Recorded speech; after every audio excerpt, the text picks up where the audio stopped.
Hello, and welcome to Cornwall Woman, the podcast showcasing inspiring women living life their way. I'm Karen Pirie, and in this episode, we invite you into the wonderful world of scary little girls. It's no secret that this is a feminist production hub. It's no secret that if there is an opportunity to explore the political, explore the environmental, question things, we're up for that. And it's just like, we're just going to mention this just to get you thinking. And we're going to mention that just to get you thinking. It's important because the audience goes away thinking, questioning, debating. It's 20 years since the seeds of this amazing production hub were first sown. And since then, they've performed all over the country, elevating women's voices, reimagining traditional works, and bringing new talent into the limelight. You've got all your worldly prowess and experience, so you're very sexy, you're very interesting, you're probably more confident. When you mention it to older women, they're like, oh my God, that is how I feel I am. And you're like, yes. Last summer, they held their first ever Mayven festival and followed it up with another in December. The packed programme of events held across Cornwall celebrated women in their powerful prime. Just to warn you, there is a bit of swearing later on in this episode. But we'll be hearing from some of the heroines of Cornish culture, starting with Rebecca Morden, artist, activist and artistic director of Scary Little Girls. So we like to cross-pollinate between Cornwall and the rest of the country, try and keep new stuff coming in, try to get really great Cornish talent going out and working and stuff. We try to centre women's stories, women's voices, tell other hidden histories, to take classics, cultural classics and shake them up a little bit and represent them. But what really unites our work is the commitment to feminism and the commitment to wanting women to feel good about themselves when they leave a show, so that actually positive change doesn't just feel possible, it feels like it's worthwhile.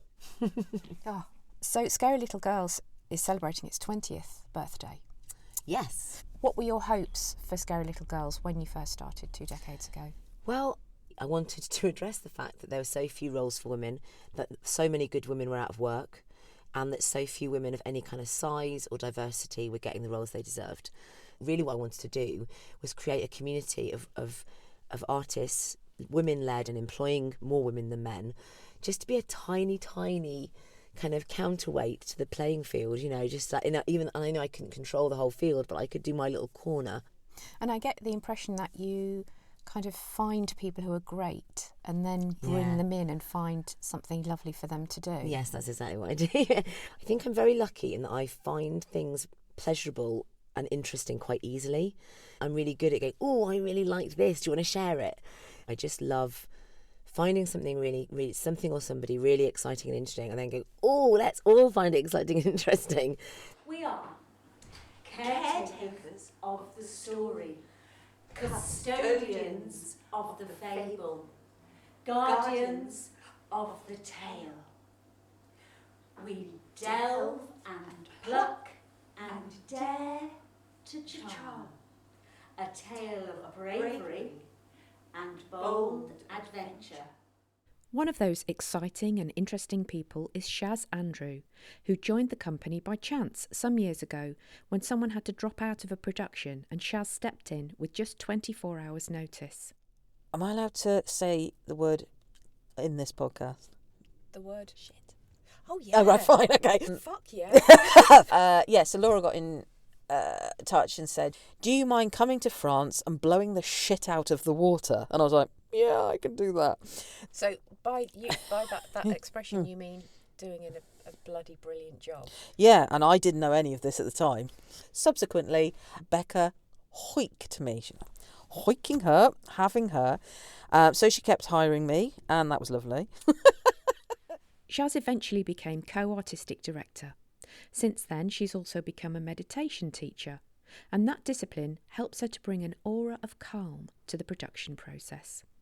There's a lot of anxiety in the world, and being like a creative consultant or a director in the room, it's really important to make everyone feel safe. And I think creatively, if you know that you're running a safe room and a loving room. And that doesn't mean there's not room for artistic disagreement, but in a world where people are very heady and they don't hear their heart, it's nice to kind of be, work on being the heart in the room. I love that. You give me what you're able to give, and that's enough. So then from a creative point of view, there's a relaxation, there's a want to explore, a fear of not failing. And from my kind of improvisational days, the whole point of improvisation is to work on not being fearless, to make mistakes. So throughout exploration in the creative world, if you're fearless and don't see it as a mistake, you're much more open to having a much joyous experience and adventure. And I don't actually see them as mistakes, really. A lot of people now are trained for television and film and not live performance.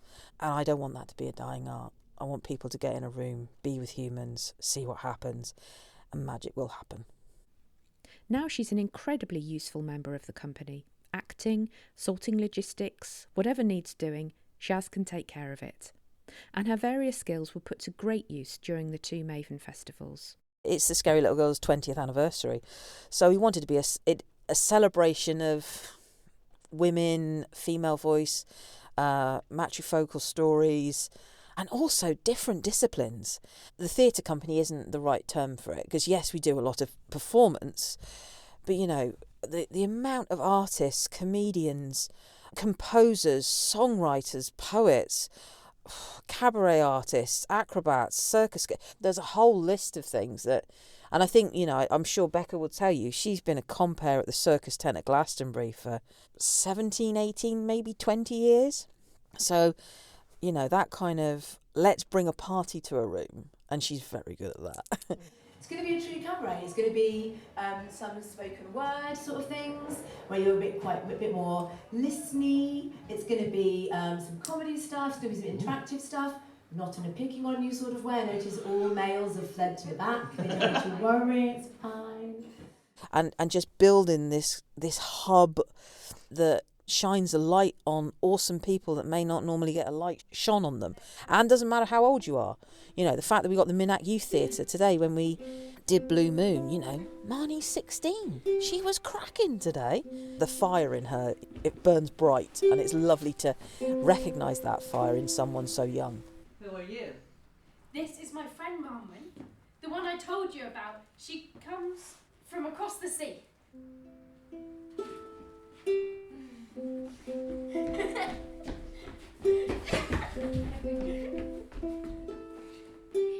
Well, aren't you in for anything of treats? With that in mind, I'm going to introduce you to the person I think has come furthest. She's come all the way from San Francisco. I know. And this is an amazing artist and singer-songwriter. And she's going to do a little mini set. She's the very marvellous Christina Lee. Thank you very much.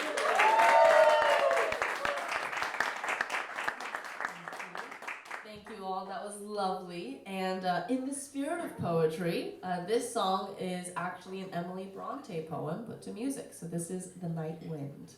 Another young addition to the SLG family appeared in the Mayven Festival's Mother's Ruin Cabaret Night, held at Pocketful of Stones in Penzance. Summer's mellow midnight, cloudless moonshine through our open parlor window and rose trees wet with dew. Sad and silent musing, the soft wind blew my hair. My name is Christina Lee. My pronouns are she, her. I am a Chinese American born in San Francisco Bay Area and a multitude of things, including a musician and an analyst, I guess. How dark the woods will be. So when did you first become involved with Scary Little Girls? Almost a decade ago at this point, I got involved with them for, I think, the 2014 Fringe Festival. They were putting on a production of The Full Bronte, which is a 3-woman show and a daft take on the Bronte sisters. And they needed a third person.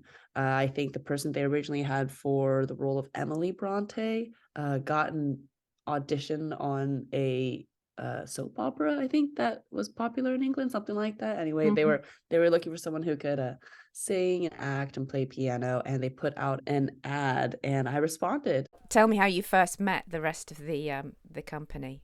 Yeah, so basically my application, us chatting, the interview, all of that happened digitally.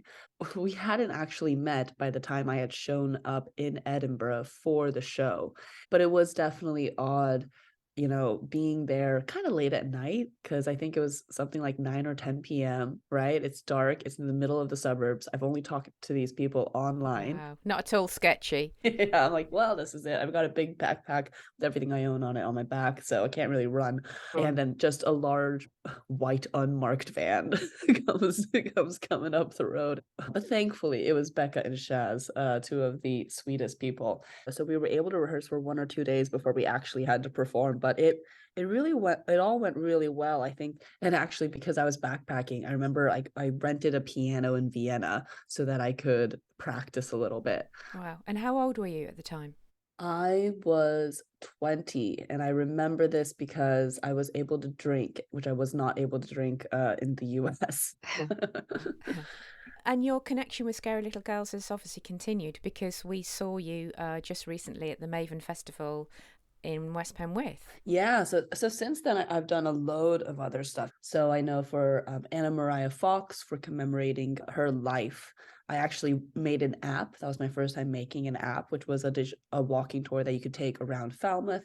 I've done bits in their living literature walks, like the very location-specific walking tours that include arts and performances. I've done a lot of songs, and I've even, while I've lived here in San Francisco and they've been over in the UK, I've even put poems to music. But we've always kept the relationship going in some way, shape, or form. I'm always happy to get a message from Becca. And when you appeared at the cabaret in Penzance, had you come over specially? Yes and no. So basically, I had taken 3 weeks holiday, and the first half of that holiday was basically coming over specially. The Mayven Festival, the Mayven, obviously, as you know, is a very positive and celebratory term for an older woman. You're still young, but how does this feel for you as a young woman? The idea that your creativity and your power and your prowess can still continue well into middle age. I mean, it's amazing. I think one of the many things that I love about being part of Scary Little Girls is seeing so many artists at different stages in their life, and also knowing that art can take different forms and can be vibrant and, as you said, growing throughout a woman's life. If you're not part of an artistic community, if you're only looking at what's popular, online, on the charts, you see most of the new artists who are, as young as 17. You don't see many musicians, especially, who are still performing and still being recognized, I would say past 27. So seeing so many women and continually interacting with so many women who are actively practicing at all stages of life and later in life is really inspiring. Have you got anything in the diary to be working with Scary Little Girls this year? Yeah, actually, I'm hoping to bring some of Scary Little Girls' work to San Francisco. I got a grant here in the Bay Area to help put some sort of event to bring together artists. So I want to bring at least one, maybe two living literature walks over to San Francisco, bring over Becca in order to help, direct and bring the show together, but using local artists. And so that would be kind of a location-specific living literature walk for San Francisco, which has such a rich literary history, as well as one of the smaller towns, San Mateo, which is one of many towns with, of course, just as vibrant a history in the peninsula. That's really exciting. How wonderful. Scary Little Girls goes transatlantic. I love it. Yeah, we're really excited. Hopefully, knock on wood, sometime in September, sometime later this year, but this year for sure. Christina Lee. Both Mayven festivals provided a showcase for many older women too. Mavens, as we like to call them. I asked Rebecca Morden, what is a Mayven and why should she be celebrated? This is a lovely question. So Mavens are a state of womanhood. So I always thought that, kind of archetypally speaking, I thought there were 3 stages of womanhood. I thought there was the maid, the mother and the crone. And then my mum's best friend actually said to me, but don't you want to be a Mayven first?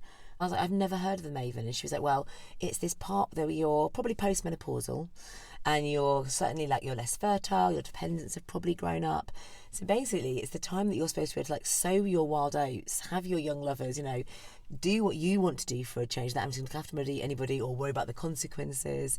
You're kind of still at the zenith of your, if you're fortunate enough, you've still got your health, you've got all your worldly prowess and experience, so you're very sexy, you're very interesting, you're probably more confident, and that when you mention it to older women, they're like, oh my God, that is how I feel I am.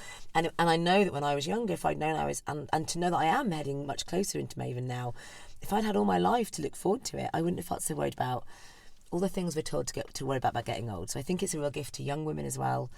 So I just thought, right, we're going to put that name, that word, that concept back into the culture and name festivals after it. I know that in our summer one, there's now a sea shanty group that have emailed me to say, can we call ourselves the Mavens? Is that all right? Oh, lovely. So I'm like, yes, absolutely, get it out there. Because what middle-aged and older women give society and communities is like everything.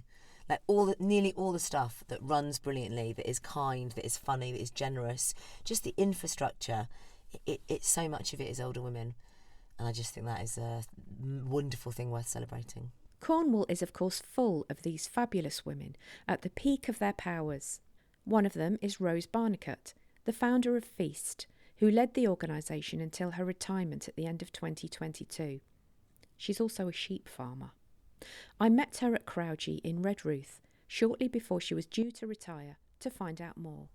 Feast is a programme that's been running for 15 years now. It started off as a time-limited 3-year project funded by the Arts Council.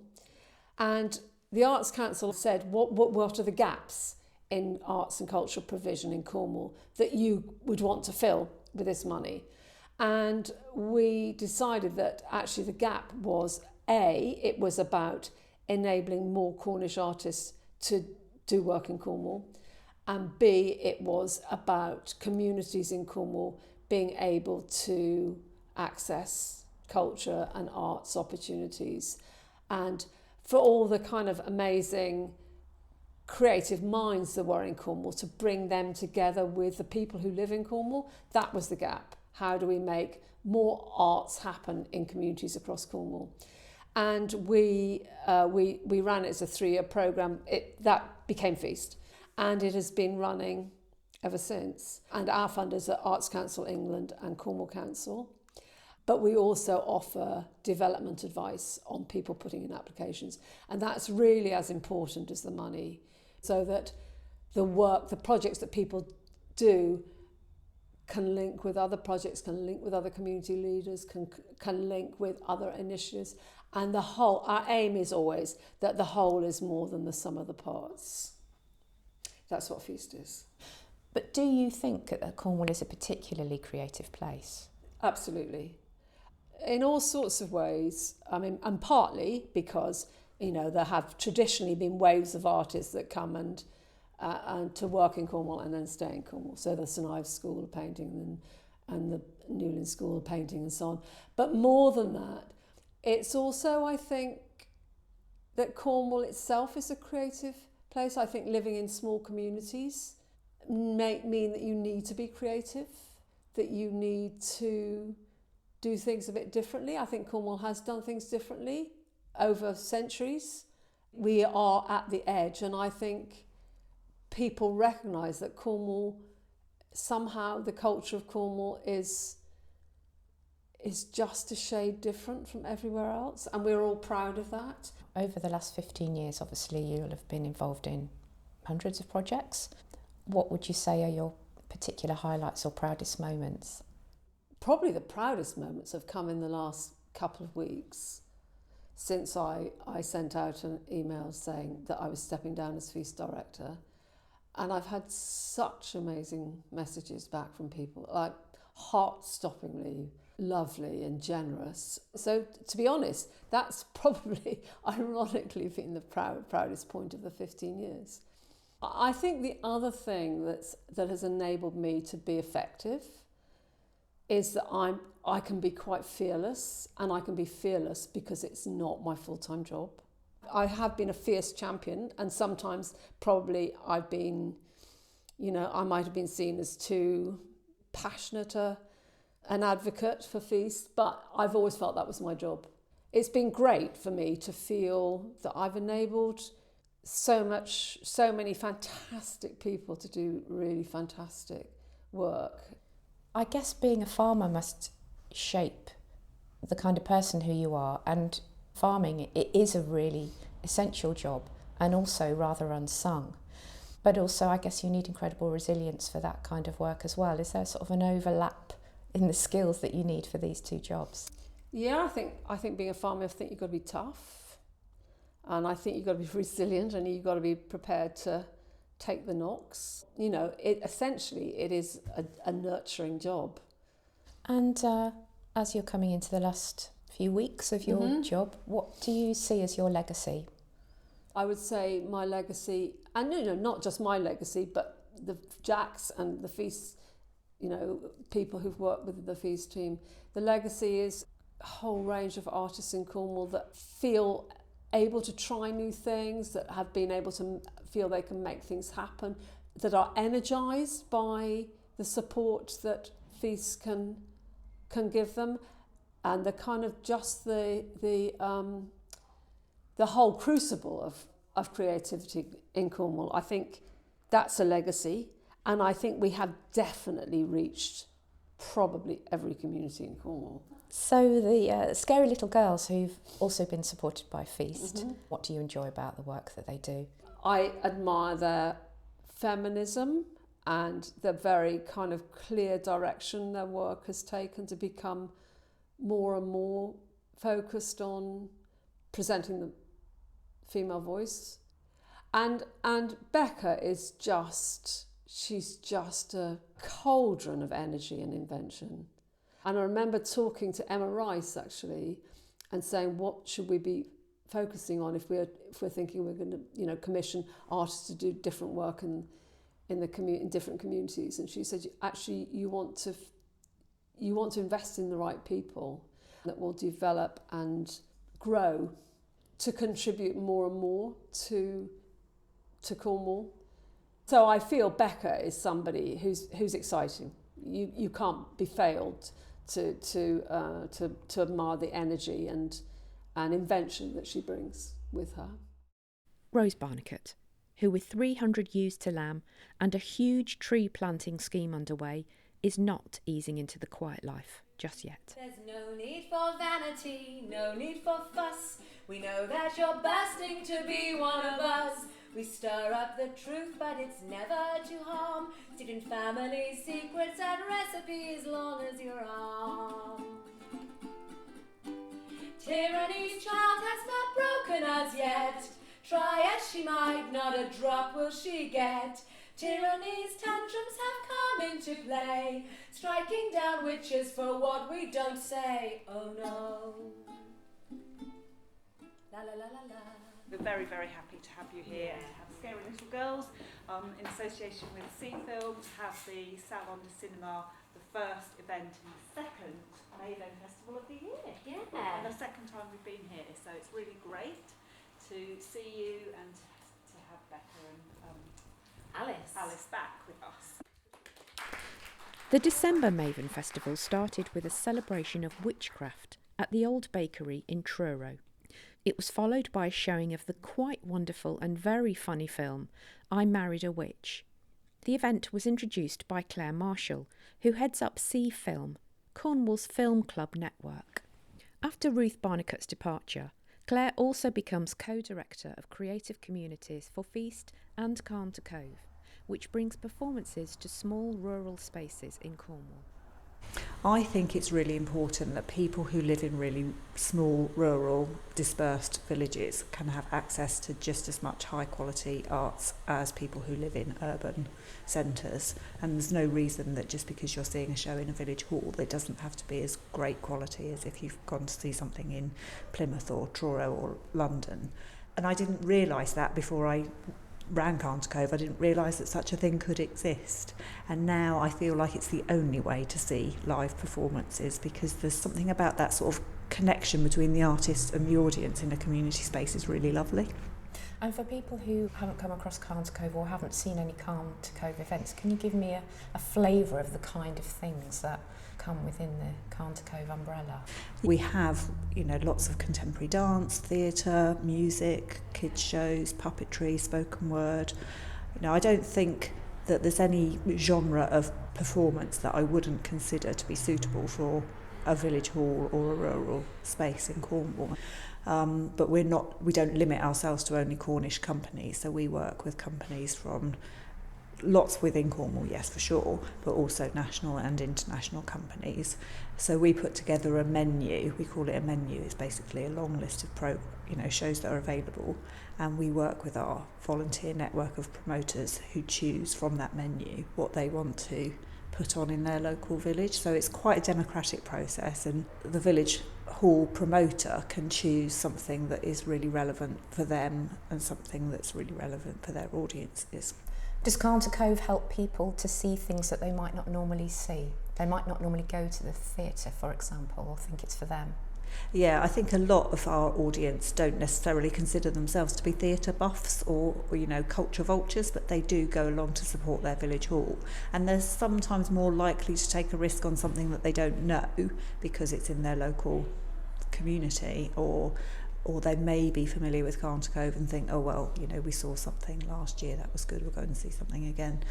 Our artists may not be well known to them, but they want to go along and they want to have a night out and they want to see their friends and neighbours. Going to the theatre in Manchester or London is great, it's fab, but it's not the same. Are there advantages that we're so remote from other places, do you think, from a cultural point of view? I think, Cornwall has a really strong cultural identity, and I think a lot of that is forged from being remote or considering ourselves to be different. A lot of our programme, our Carnter Cove programme, is made up of Cornish work, and there is a lot of it. There's a really rich kind of network here, and some of the other touring schemes that we work with in the national network, look over enviously at us. They don't have that sort of homegrown talent that we have. One of which, of course, is Scary Little Girls. That's why we're here this evening. What's Carnter Cove's relationship been with them? They're the same age as us. We were 20 last year. Scary Little Girls are 20. Yeah, they've always been part of our programme. They've always kind of delivered really high quality and really diverse work, celebrating women and Cornwall and, colour and humour and fun.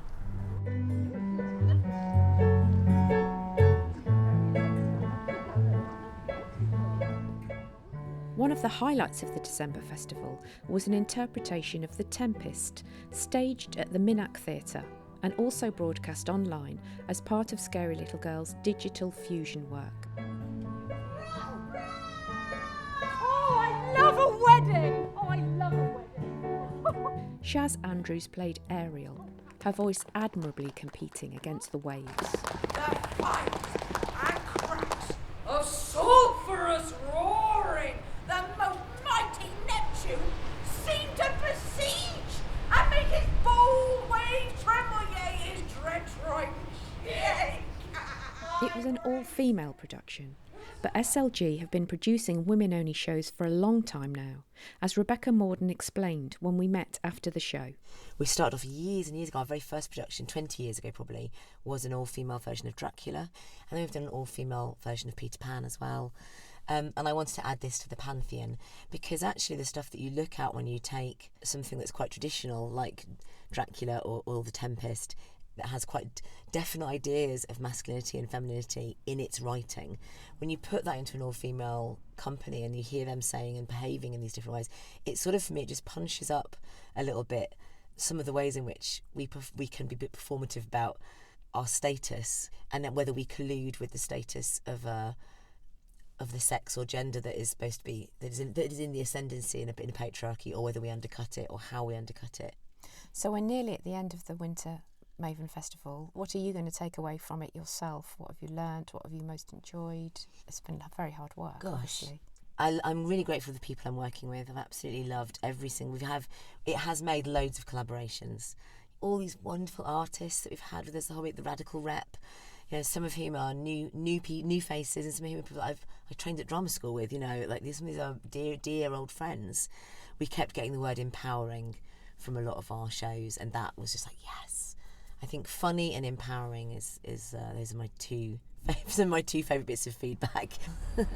I would just like to thank you all so much for coming and making this day so special. Ferdinand and I greatly appreciate it. Scary Little Girls have lots of plans for this year.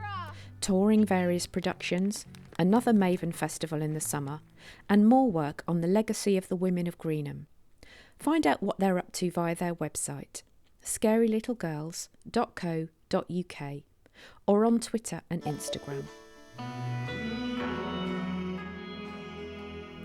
If you've enjoyed listening to this podcast, then please share with friends and family who you think will enjoy it. And do subscribe wherever you get your podcasts to listen to previous episodes and to get the next one with another Scary Little Girl ally, theatre maker, actor and sculptor Sue Hill. This podcast is produced and presented by me, Karen Pirie, and is a Western Sounds production made in collaboration with Scary Little Girls, with support from Feast, People's Postcode Lottery and the Minac. Thank you for listening.